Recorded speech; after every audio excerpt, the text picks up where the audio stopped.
On a fait débattre deux intelligences artificielles sur la transidentité. Qui va gagner? Réponse en fin de vidéo. Place au duel. La proposition aujourd'hui est la suivante. L'identité de genre autodéclarée devrait-elle pouvoir figurer sur les papiers officiels?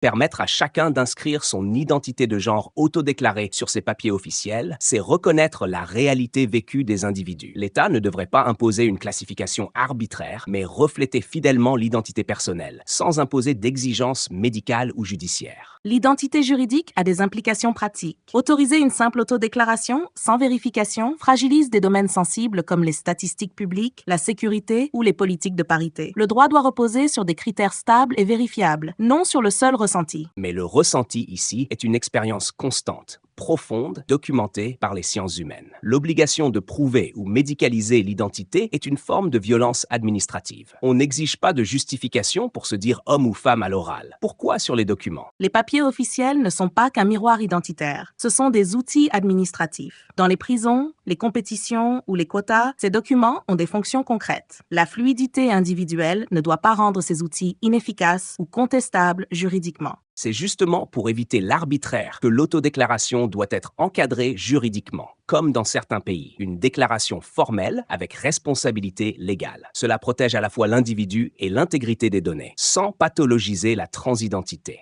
Mais cette responsabilité reste insuffisante sans critères objectifs. Un système fondé uniquement sur l'auto-identification rend l'État complice de fiction juridique et affaiblit les fondements même du droit. Ce n'est pas de la stigmatisation, c'est de la cohérence institutionnelle. Ce n'est pas une fiction de reconnaître le genre tel qu'il est vécu. C'est un ajustement de la norme à la complexité humaine. L'état civil a déjà évolué à travers l'histoire. On n'est plus assigné selon son rang ou sa religion. Pourquoi pas son genre? Parce que le genre, au même titre que l'âge ou la nationalité, structure des droits. Ouvrir la porte à une autodéclaration libre affaiblit la fonction régulatrice du droit. Il est possible de respecter les transgenres sans effacer les bases collectives de l'identité légale. Il ne s'agit pas d'effacer quoi que ce soit, mais d'inclure. La société évolue. Le droit doit suivre, pas freiner. Offrir une reconnaissance administrative à ceux qui vivent autrement leur genre, ce n'est pas diluer le droit, c'est l'enrichir. Mais enrichir le droit ne signifie pas en altérer la rigueur. L'identité légale a besoin de stabilité. Si chacun peut la modifier sur déclaration, on ouvre la voie à des abus. L'équilibre entre inclusion et fiabilité juridique ne peut reposer sur l'autodétermination seule.